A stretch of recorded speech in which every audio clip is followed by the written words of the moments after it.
The final countdown. Plans on taking my life back into my own hands legally. Well, to do that, I might have some legal technicalities I have to address. First of all, back in the past, when they brought me in for observation, got ready to have me see a judge in the hospital. What happened was, I came forward and told a bunch of lies. My mother perjured herself along with everybody else in my family. I was cooperating with her, including my sister and my niece. And they were all just perjuring themselves, telling lies to the court, which is against the law. Even if you tell it just to your attorney, they made these false statements in court against me, and I didn't threaten to hurt no one. I didn't act the way that my sister said I was acting, saying weird things. She just made up a pack of lies, and it's just a bunch of lies. My hair's messed up.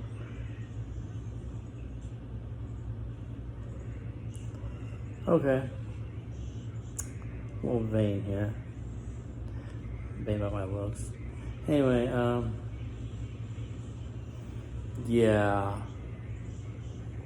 I had a temporary mental aberration, which was quickly addressed chemically by taking medication I was prescribed.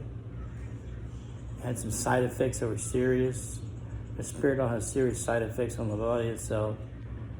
And I had to change the Abilify, which I did much better on. And my psychiatrist, Dr. Sadal, recommended I reduce the medication until they get me off of it. He said, Paul, you don't have schizophrenia. You have a case of dissociative disorder, which can be treated over time, and you get better.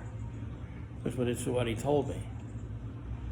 Now, what happened was my sister didn't want me going to Meridian for psychiatric help because they could tell that I was not really sick, and she didn't want that to happen, and she didn't want that recorded in the records. So what she did was she refused to pay a bill. I owe Meridian $210.35, I believe, if I'm not mistaken. And I have to I have to forward it to Alice Collections. Here's the thing. I don't have control of my money. My sister does. They worked it out so that she would have guardianship, power of attorney, and conservatorship, and trying to tell people that I was incompetent, which was a lie. There was a bunch of lies told in court. Went against the record, the psychiatric record. Went against the opinion of my psychiatrist, Dr. Sadal. Yet they did it anyway. So, yeah, and Richard Dyer, the psychiatrist there at the hospital, couldn't tell the difference between mental illness and a case of autism, which I do have, which is I'm high functioning on the spectrum.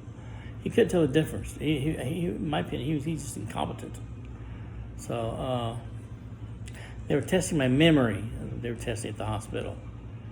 And this didn't make any sense. Why are they doing this, I wonder? This is not an IQ test or anything like of that nature, or to test my emotions, and understand what's going on inside my head. This is just some kind of test to see if I'm all here, or if I'm pot or something. I don't know if I can remember anything.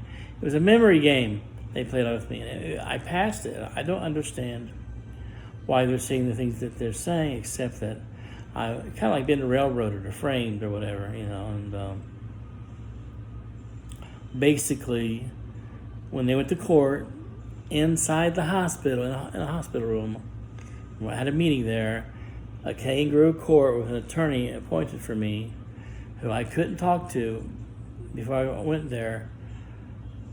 It's just a kangaroo court, and all these lies were told. I couldn't refute any of it. I couldn't argue with any of it because I knew I would get kicked out of my home, be homeless.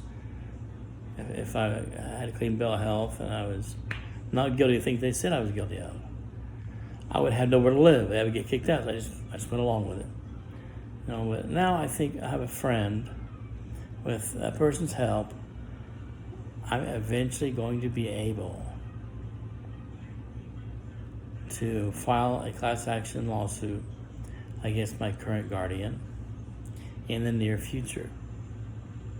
But not before I have all my surgeries and not before my mother passes, because I don't want to drag her through the hot coals. She has dementia. She's been ill herself. I think the best thing to do is just put it to rest for now, put it to bed. But there is a countdown going on, which I'm not going to say anything about, exactly when that time is or what I'm going to do and say other than what I've just stated. What they've done is highly illegal. And I'm fine. My disassociated order has been treated, it's been healed or cured as they say in the textbooks, because it was temporary. I'm supposed to have my medication reduced to 5 milligrams, according to Dr. Saddam, before taking me off. They were going through an experiment, see if I'd react well. And I am reacting well. It's been reduced, and Rita really didn't have any authority to prescribe medication. She tried to up the dosage really high. It made it look like I was really out of my gourd, which is against the law, in my opinion. She doesn't have the authority to order anybody to do that. She's not a psychiatrist. Basically what you have to do is set your doctor down and explain the medical situation to them, and don't get into any legalities. I don't want to drag my doctor into any personal situations. But at any rate, I'm just biding my time here. A lot of frivolous things I've been doing just to pass the time. It doesn't really matter to me, Book projects, I got to put them on hold forever if I want to. I don't care. I have other plans, and I will execute those plans at the appropriate time. After which the smoke clears, all this other business I just mentioned, it has been wrapped up. And it's unfortunate my mother has cancer. She's not going to survive it. I'm going to have 2 surgeries before anything happens to her. She's still going to be around for a while, hopefully, God willing. But you know how it is. But for the time being, I'm not going to take any action. I'm just going to start counting down to a scheduled date in my mind. I'm not writing down anywhere. No, I'm not telling anybody about it. And I'm going to act when the time to act comes. And it's going to really hit the fan. The shit's going to hit the fan. I don't care. At this point, don't care. I know my guardian does not have my best interest at heart. And I just checked with the Indiana State Code. I have the right to challenge her guardianship. I have the right to have a competency hearing. I have a right to tell them what really happened. And I will, and the time comes. I've stated before in my other videos that there were lies told by my mother and by everybody else that was joining in on this ganging up on Paul scenario. They think they can put me away forever, which is what they would like to do, and keep me in a box. But eventually, I'm going to break out of the box legally and do with some help with some friends. But in saying that, what kind of plans do I have for my life? The normal plans.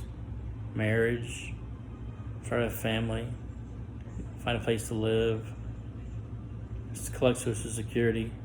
I really don't want to act before I turn 65.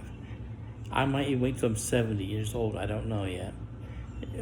That's a long way off, but I don't think I'll have to wait longer than that. Any time between the time I turn 65 and 70. I'm not going to wait any longer than that.